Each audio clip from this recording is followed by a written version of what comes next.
Herkese merhaba. Bu videoda size kağıt iple yaptığımız bu çantayı anlatacağım. Kağıt ip ve halat kullandık bu çantayı yaparken. Renk uyumu da gayet güzel oldu. Yine astarlı ve çıt çıtlı. İçerisini şu şekilde göstereyim. Üzerinde bu şekilde bir desen kullandık. Onu da yakından göstereyim. Yaptığımız tüm çantaların satışı mevcut. Satın alabileceğiniz yerlerin linklerini ve Instagram hesabımı aşağıda açıklama kısmında paylaşıyorum. Oradan tıklayarak ulaşabilirsiniz. Bu arada destekleriniz çok önemli. Verdiğim emeğin karşılığını alabilmem için videolarımı beğenip paylaşırsanız ve kanalıma abone olursanız çok çok mutlu olurum. Evet, dilerseniz başlayalım. Kağıt ip ve 3 milimetre tığ kullanacağız. Örnek 4'ün katı üzerine kuruluyor. 4'ün katı bir sayıda başlamamız lazım. Ben 36 tane ilmek kullanacağım. Zincir kullanacağım. Şimdi sayıları değiştirecekseniz eğer hem 4'ün katı olmasını sağlamanız lazım. Artı bir de 4 çarpı tek bir sayı. Yani 4 kere 7 28 yapabilirsiniz. 4 kere 8 32 tane yapmayın. Bunun sebebini biraz sonra örneği ilk kurduğum zaman anlatacağım. 4 kere 9 36 yapacağım. Yani 9 ile çarpıyorum. Tek bir sayıyla çarpıyorum. Dediğim gibi çift bir sayıyla çarparak yapmayın. Hem 4'ün katı olsun hem de tek bir sayıyla çarpılacak şekilde olsun. Ben şimdi 36 artı bir tane de dönüş için yapacağım. 37 tane zincir çekiyorum. Bu kilit, bunu kullanmayacağım. 36 tane zincir çektim. Bir tane dönüş için fazladan çekiyorum. Sonuncusunu bırakıp bir öncekinin içine girip ilmek alıyorum. 2 ilmeğim var. Sık iğne. Bir sonrakine giriyorum. İlmek alıp sık iğne yapıyorum. Sıra sonuna kadar sık iğne yaparak devam edeceğim. Sıra sonuna geldim. Bir zincir çekip geri dönüyorum. Yine 36 tane sık iğne yaparak örgünün düz tarafına ulaşacağız. Sıra sonuna geldim. Bir zincir çekiyorum. Örgüyü ters çeviriyorum. Şu an düz olan kısmındayız. Örgünün tersinde zaten bir şey yapılmıyor. Hep sık iğneyle düze geldiğimizde yapacağız. İki tane ilk iki sık iğneye yine 2 tane sık iğne yapıyorum. Şimdi 2 tane trabzan yapacağım. Onu da bunun hemen altındaki ip alıyorum. Sıradaki sık iğnenin altındaki boşluktan geçiyorum. İp aldım. 3 ilmeğimiz oldu. İkisini birlikte çektim. İkisini birlikte çektim. İp alıyorum. Hemen yanındakine, bunun altındakine yine sıradakine ya da öyle söyleyelim. Etrafından dolaşarak trabzan yapıyorum. 2 tane ön tarafta duran trabzanımız oldu şimdi. 2 sık iğne, 2 trabzan. Sıradan 2 tanesini atlıyorum. Şununla şunu atlıyorum. Bir sonrakine giriş yapıp 2 tane atlayıp sıradakine giriş yapıp 4 tane sık iğne. 2 3 4 tane ip alıyorum. Buradan da 4 tane atlayacağız. 1 2 3 4 tane atlayıp şuna etrafından dolaşarak trabzan şeklinde ilmek oluşturacağız. İp aldım. İkisini birlikte çektim. İkisini birlikte çektim. İp aldım. Hemen yanındakine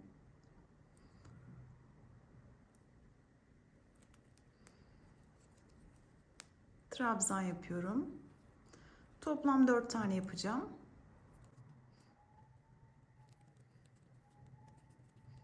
3,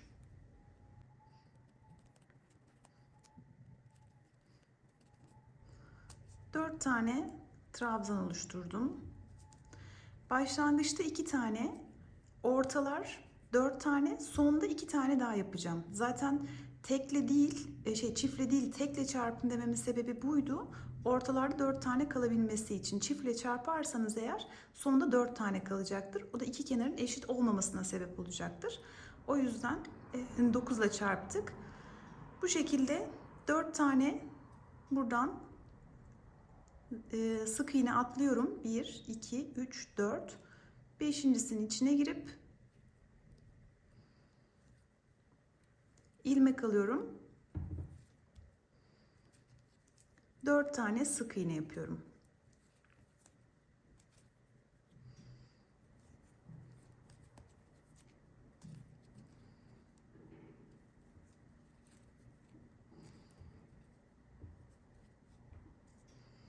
Şimdi bu şekilde sıra sonuna kadar gideceğiz. 4 tane üstten sık iğne, 4 tane etrafından dolaşarak trabzan şeklinde. Sıra sonuna kadar gelelim. Orada tekrar göstereceğim.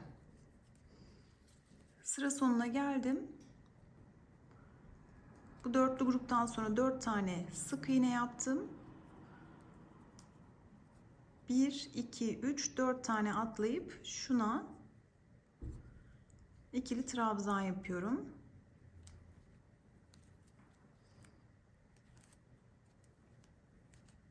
Bir, yanındakini de yapıp 2 taneyle bitireceğim. 2 tane yaptım. Sonraki 2 taneye de sık iğne yapıyorum.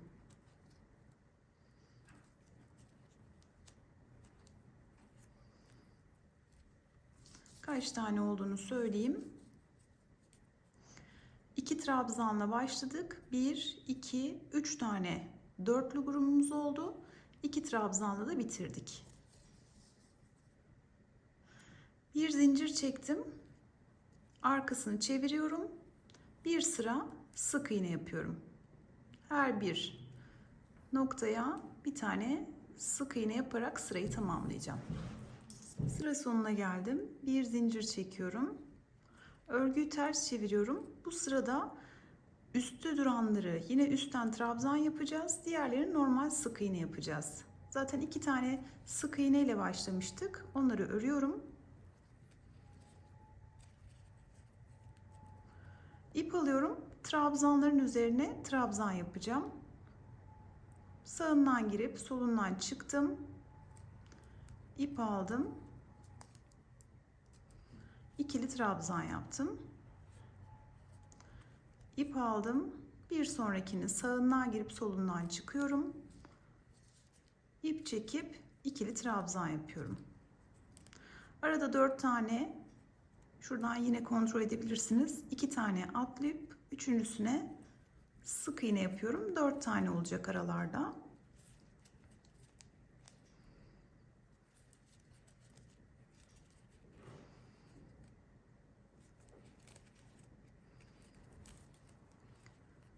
Trabzanların üzerine 4 tane trabzan yapacağım.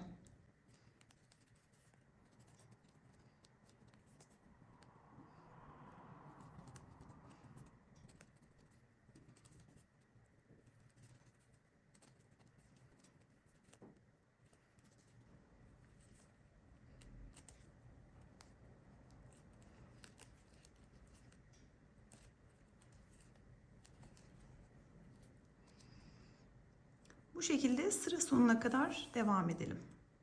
Sıra sonuna geldim. Bir zincir çekip ters çeviriyorum ve tamamına bir sıra sık iğne yaparak örgünün düzüne ulaşıyorum.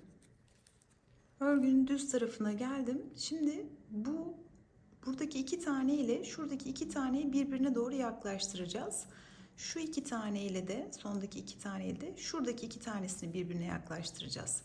Dolayısıyla burada 2 tane sık iğne yapıyorduk. Onun yerine 3 tane ile başlayalım. Bir tane sola doğru örneği kaydırmış olacağım.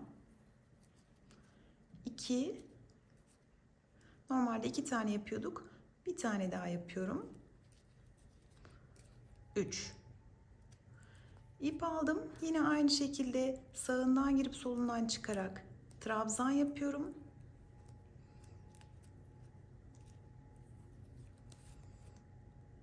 Sıradaki trabzana da aynı işlemi uyguluyorum. Şöyle hafif sola doğru yatırmış olduk. Arkadan kontrol edelim lütfen. 1, 2 tane sık iğne atlayıp üçüncüsüne giriyorum.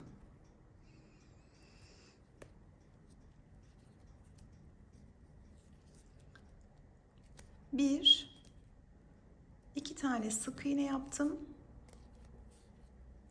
Bu arada 4 tane vardı. Bir tanesi buradan kayboldu. Bir tanesi de buradan kaybolacak. Dolayısıyla 4 değil 2 tane sık iğne yaptık. İp alıyorum.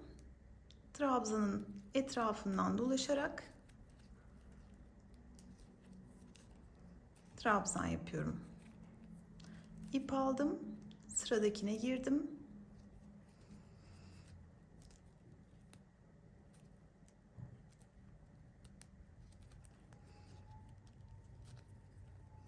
Trabzan yaptım.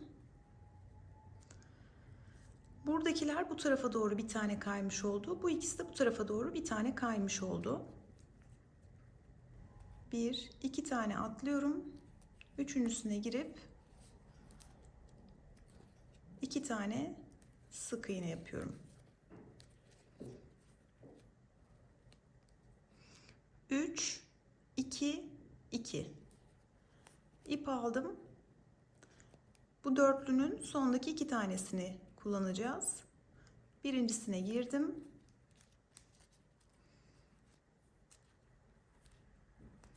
Trabzan. İkincisine giriyorum.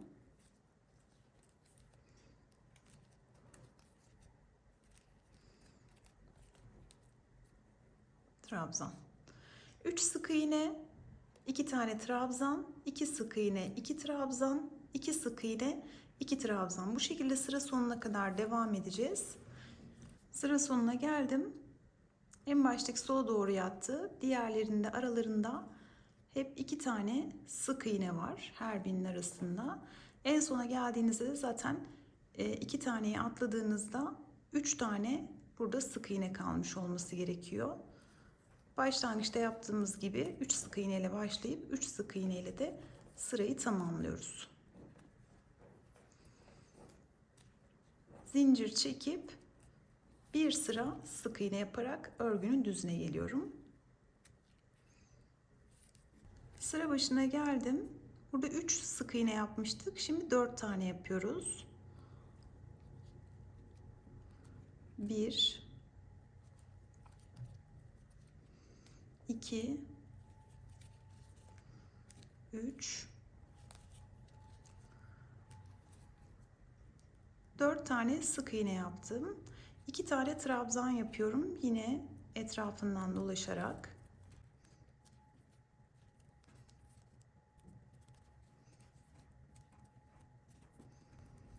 Bir tane daha kaydırdığım için birleştirme yapacağım. Araya hiç sık iğne yapmıyorsunuz.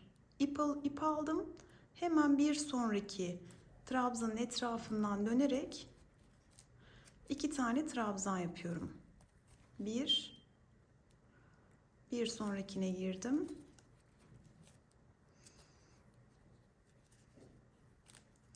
Bu kısımda sık iğne yok. 4 tane sık iğne ile başladık. Bu ikisini birleştirdik. Araya sık iğne yapmadık. Şimdi bu ikisini tamamen ayıracağım için buraya 4 tane sık iğne yapıyorum. Birleştirdikten sonra şu aradaki sayıları, ilmekleri güzel kontrol etmek gerekir. Yoksa yanlış olabilir. Şöyle arkadan mutlaka kontrol edin. Şu kullanılmış zaten, görüyorsunuz. 1, 2, 3, 4 tane atlayıp şuradan devam edeceğim.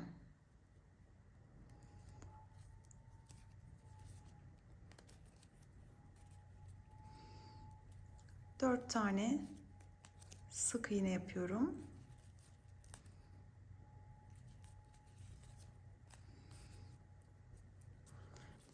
Şimdi tekrar birleştirme yapacağım. Birinci trabzanı ördüm. İkinci trabzanı örüyorum. Ve yine sık iğne yapmadan bir sonrakini alıp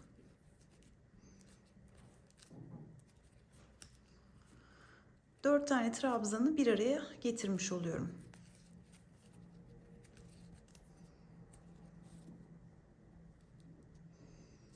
Sıra sonuna kadar bu şekilde devam edelim. Sıra sonuna geldim. Son birleştirmeyi yaptıktan sonra yine arkadan 4 tane atladığımda 1, 2, 3, 4 tane atlayıp son 4 tanesini de sık iğne ile bitiriyorum. Burada sıra sonunu kontrol etmek önemli. Eğer 4 tane kalmadıysa aralarda bir yanlışlık olmuştur. Sökmeniz gerekebilir. Zincir çekip bir sıra sık iğne ile yine örgünün düzüne geliyorum. Sıra başına geldim. Bu sırada bütün örgüyü olduğu gibi öreceğiz. Yani sık iğneleri sık iğne şeklinde, trabzanları da olduğu yerde trabzan şeklinde, hiçbir kaydırma yapmadan 4 tane sık iğne ile başlıyorum.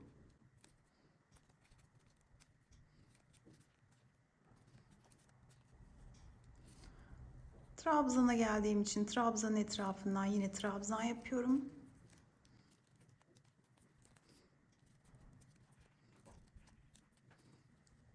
Dört tane trabzan yan yanaydı zaten. Hepsine etrafından dolaşarak aslında tamamen birleştirmiş oluyorum. Bu şekilde. Yine arada 4 tane, buradan kontrol edelim. 1, 2, 3, 4. Şuradan itibaren 4 tane sık iğnemiz var.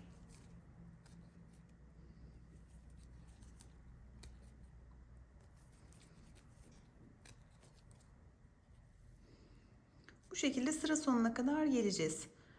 4 sık iğne, 4 trabzan, 4 sık iğne, 4 trabzan şeklinde sırayı tamamlayalım.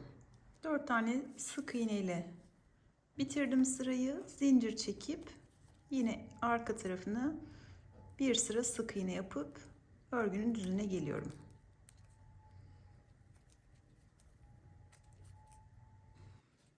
Örgünün düzüne geldim. Bu sırada da bir önceki sırada yaptığımız gibi her birini olduğu gibi öreceğiz. Yani yine 4 tane sık iğne ile başlıyorum.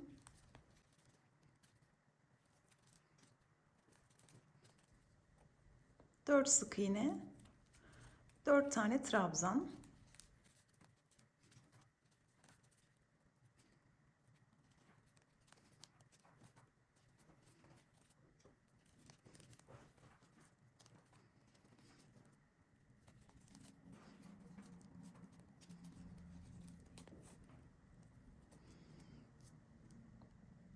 Bir, iki, üç, dört.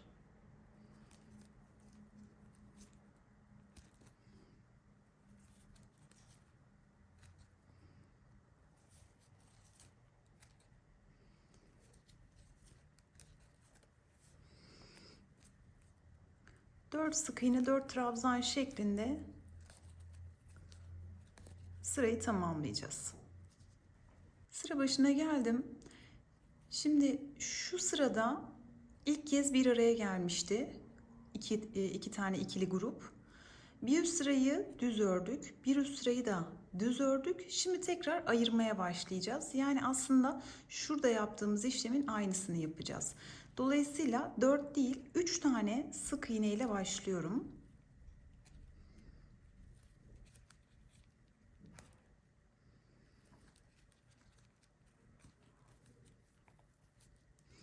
Üç sık iğne yaptım. 2 tane trabzanı bu tarafa kaydırmış olacağım. İp aldım, trabzanın etrafından dolaşıp yine trabzan yapıyorum.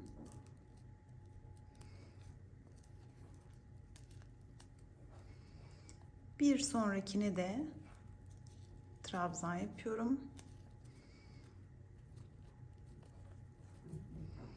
Hafif sağa kaydırmış oldum. Arada 2 tane sık iğne yapacağım. Yine buradan kontrol edelim. 1, 2 tane atlayıp üçüncüsüne girip 2 tane sık iğne yapıyorum.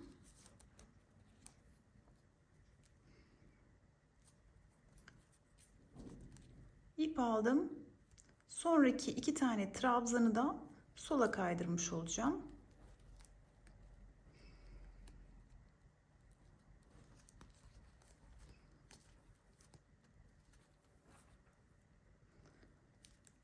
Bir sonrakinin içine girip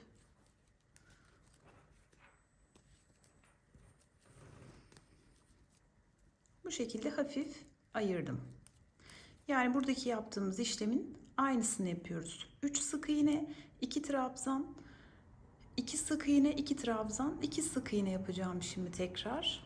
Buradan yine kontrol ediyorum. 2 tane atlayıp üçüncüsüne girip 2 tane sık iğne yaptım. Şimdi buradaki trabzanları sağa almış olacağım.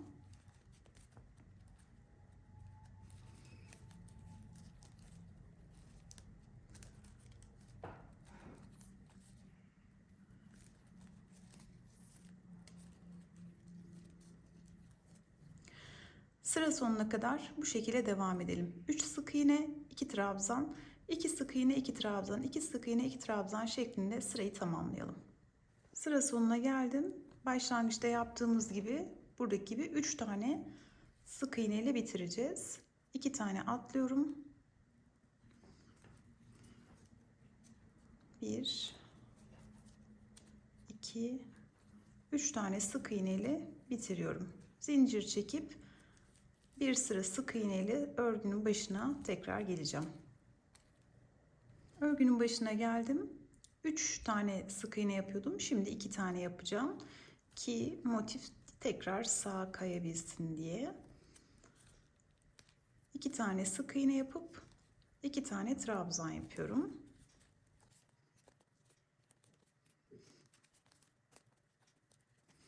Arada da 4 tane sık iğne olacak. Buradan yine 2 tane atlıyorum.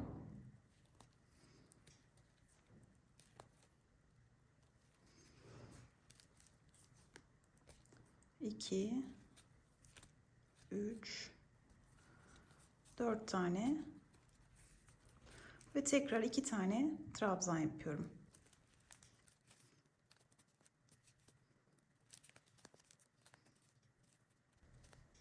Şimdi arada yine sık iğne yapmadan ip alıp bir sonraki trabzanın etrafından dolaşıp trabzan yapıyorum.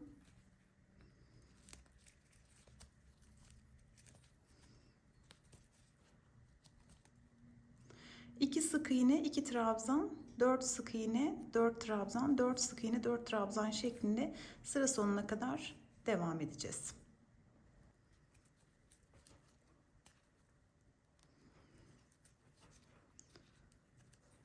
Zincir çekip yine aynı şekilde bir sıra sık iğne ile örgünün düzüne ulaşıyorum. Örgünün düzüne geldim.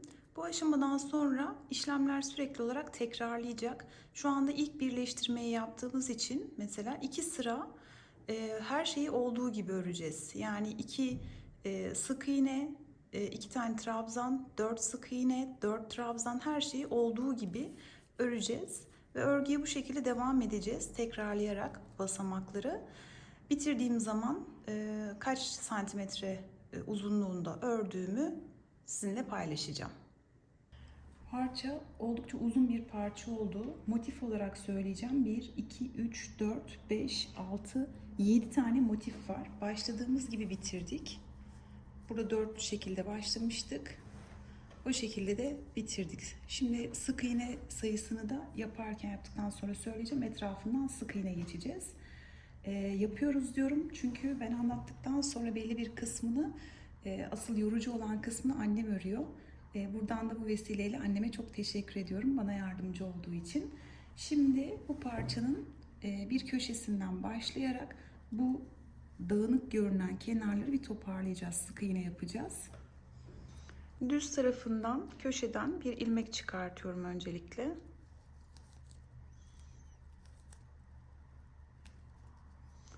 Şimdi aynı yerden başlayarak sık iğne yapacağız.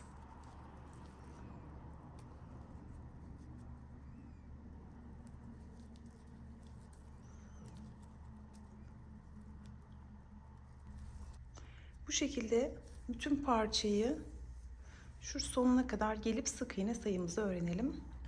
Şimdi buranın sık iğnesini bitirdim. Burada normalde 134 tane sıra vardı. 134 sık iğne olması gerekiyordu. Fakat benim yaptığım sık iğne sayısı 100.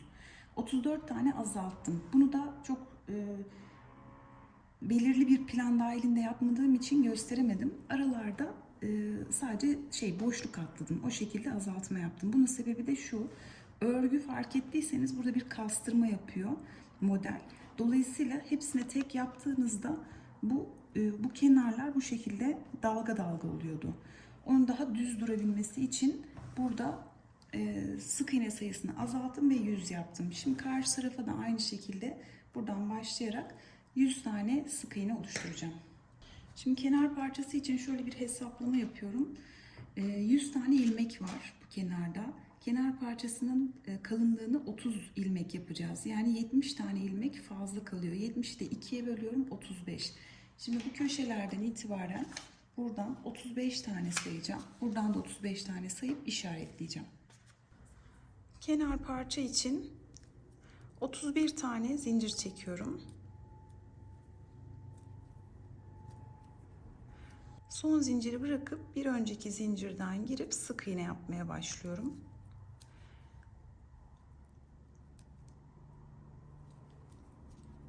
Şimdi sık iğne sayımız 30, yani genişliğimiz 30 olacak, yan parçanın genişliği.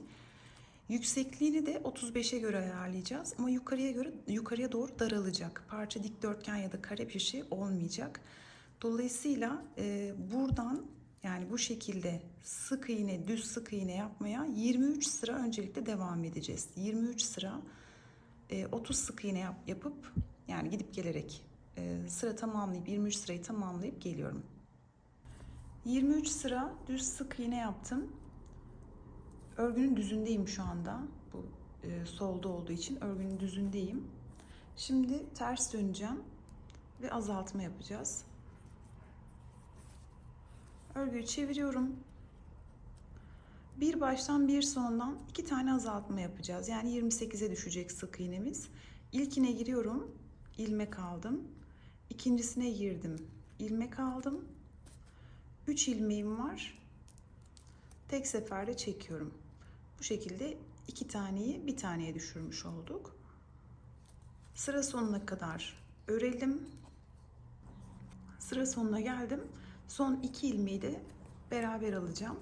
Burada da azaltma yapıyoruz. Şu şekilde 3 ilmeği tek seferde çekiyorum. Bir zincir çektim, döndüm. Şimdi 23. sırada ilk azaltmamızı yaptık. Toplam zaten 35 sıra olacaktı. Bir sonrakini 27. sırada yapacağız. Sonrakini 31'de, en son 35'te yapacağız. Aynı şekilde şu an 24. sırayı yapmış olduk mesela. 25, 26, 27'yi örerken azaltma yapacağız. 23. sıra burası. Burada azaltma yapmıştım. Gidip geri geldi bu sadece. 2 sıra yapmış oldum. Azaltma yaptığım sıra 24. Bu gidip geldiğim sırada 25, 26, yani 27. sıradayım şu anda. Bir kez daha göstereyim. Birinciden ve ikinciden alıyorum. Hepsini aynı anda çektiğim zaman azalmış oluyor. Sıra sonuna kadar yapıp sıranın sonunda da aynı işlemi yapacağım. Daha sonra 31. ve son sıra 35. sırada yine aynı işlemleri yaparak bu parçaları bitireceğiz.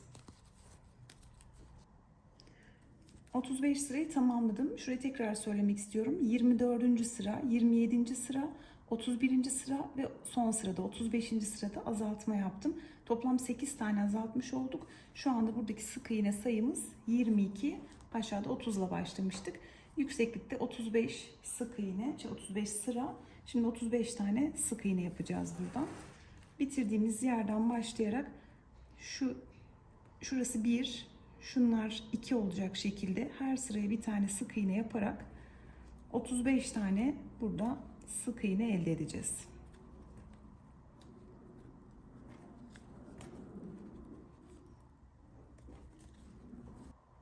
Buradan tekrar devam etmiyorum. Sıra sayısının değişmemesi için ipi kesiyorum. Daha sonra saklarım. Karşı tarafa geçip bu tarafa geçip buraya da aynı işlemi yapacağım. Şimdi son bitirdiğim yerden biraz uzunca bir ip bıraktım.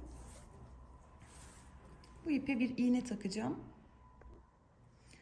Bu işaretlediğim yerden itibaren, bu 35. sık iğneydi zaten.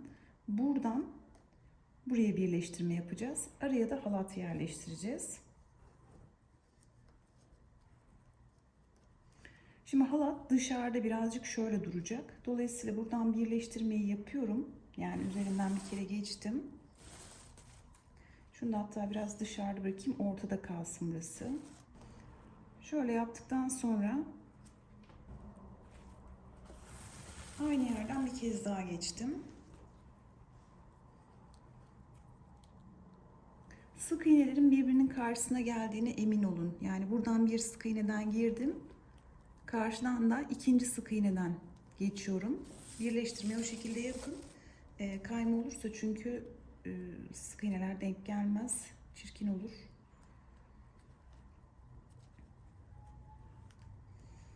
Şimdi burada bu tamamen sizin zevkinize bağlı. Aralıklı da yapabilirsiniz bu şekilde veya tamamen de sarabilirsiniz. Önemli olan birleştirmek ve bu halatın biraz dışarıda kalması. Görselliği o verecek. Yani ben öyle hayal ettim. Buradan giriyorum karşıdan. Sadece dikiyoruz aslında.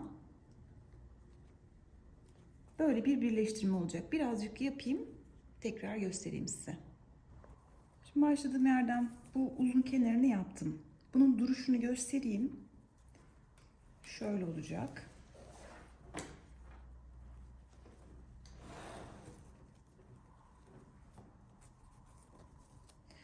Şimdi buraya geldikten sonra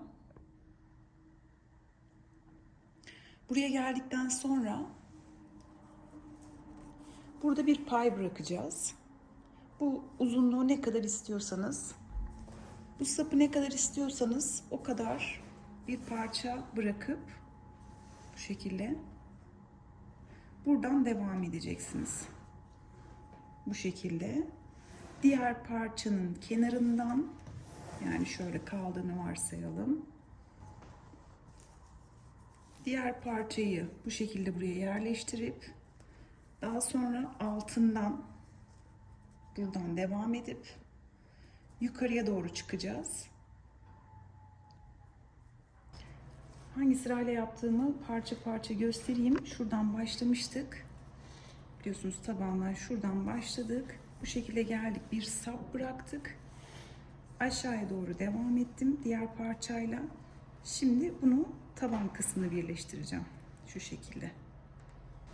Buraya kadar geldim. Şimdi aynı miktarda saplar eşit olsun diye güzelce ölçerek buradan aynı miktarda sapı dışarıda bırakıp buradan devam edeceğim.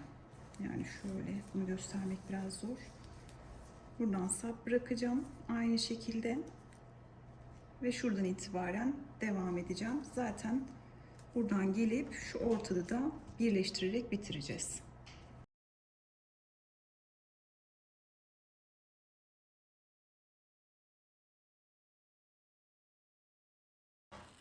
Şimdi sona geldim. Burayı da bantladım. Şöyle ölçü alıp birleşim yerinden kesiyorum şuradan.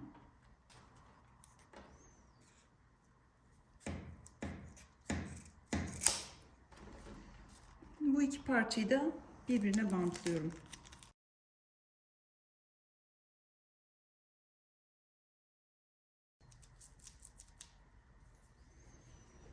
Ve buradan dikmeye devam ediyorum. Evet, çantamızın yapımını tamamladık. Güzel, keyifli, yazlık bir çanta oldu. İç hacmi de oldukça geniş. Günlük kullanıma da çok uygun, büyük bir çanta oldu. Umarım sizler de yaparsınız ve güzel günlerde kullanırsınız. Bir sonraki videoda görüşmek üzere. Hoşça kalın.